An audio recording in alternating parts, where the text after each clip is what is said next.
Okey, sekarang cikgu sambung lagi ke muka surat 90. Dia kata hitung nilai P bagi setiap graf fungsi trigonometri yang berikut. Sorry tak apa clear, tapi awak boleh rujuk buku awak. Soalan A dia kata sini ialah P, 0.9397. Jadi dia nak nilai P. Okay, apa yang dimaksudkan dengan nilai P dekat sini? Sini adalah maksud dia koordinat dia.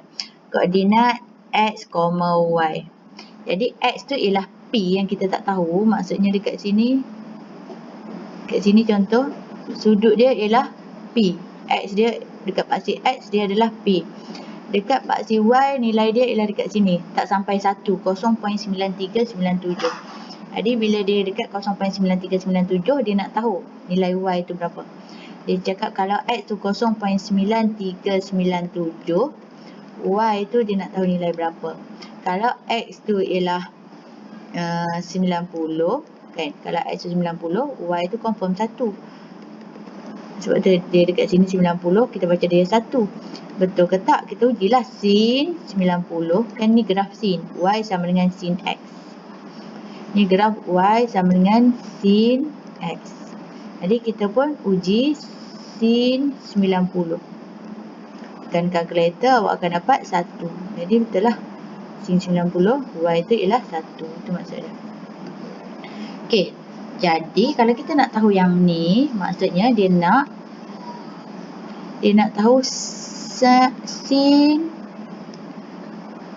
P sama dengan 0.9397. Jadi kita nak tahu P sama dengan berapa, kita pindah ke sana, dia akan jadi shift sign 0.9397. Awak tekan shift sign.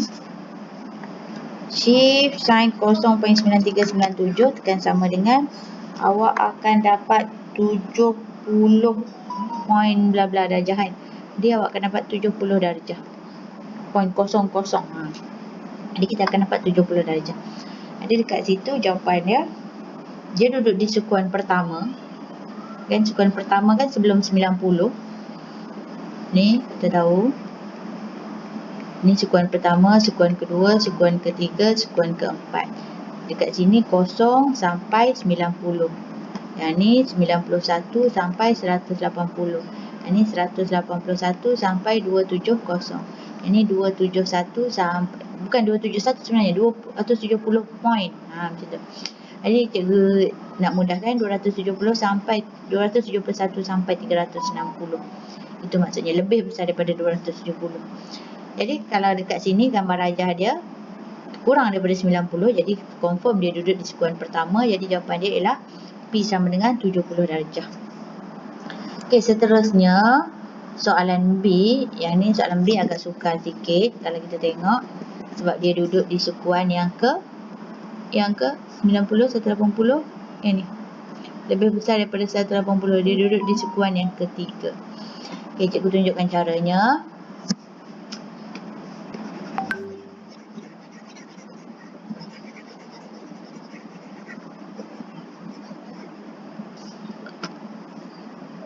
Jadi dia bagi P, 0.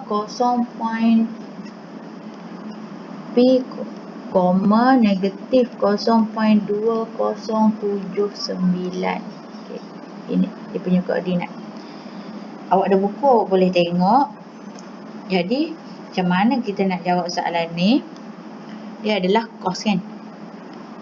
Jadi adalah cos P, X kita ialah P, ni X, ini Y. Jadi cos X kita gantikan dengan nilai P sama dengan Y kita gantikan dengan negatif 0.2079. 20.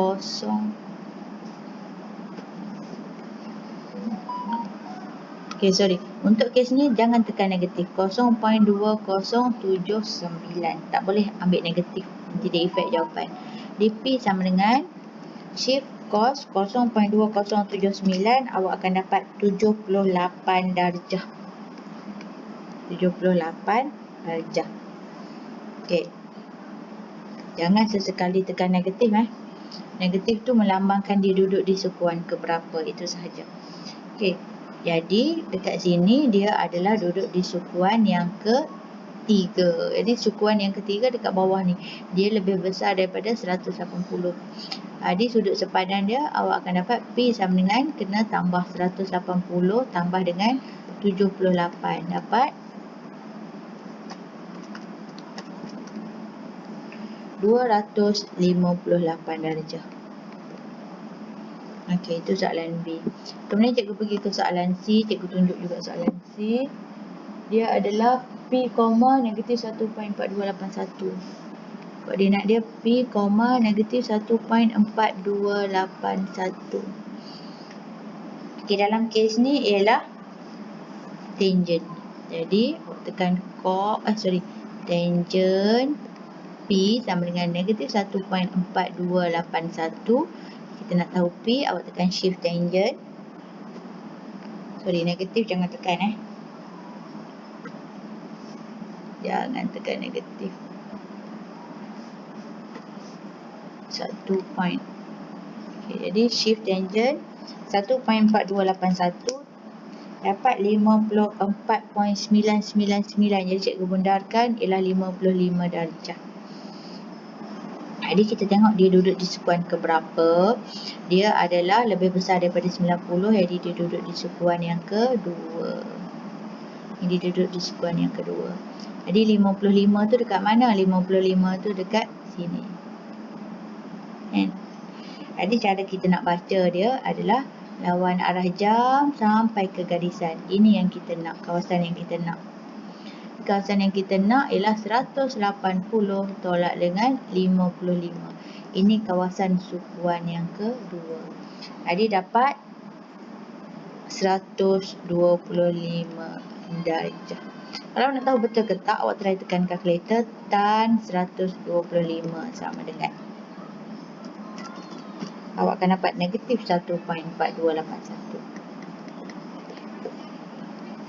Okey, seterusnya ini masuk soalan penyelesaian masalah. Cikgu nak awak try jawab nombor 11 AB, kemudian nombor 11 A dengan B, kemudian muka surat 91 awak try jawab semua sekali. Jadi A dengan B, kemudian jawab soalan objektif muka surat 91 sampailah 94.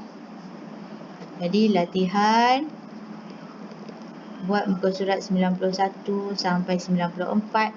Kita dah habis tajuk bab 6. Nanti next class cikgu akan bincang, kemudian kita akan masuk bab 7. Itu sahaja untuk hari ini. Sekian, terima kasih.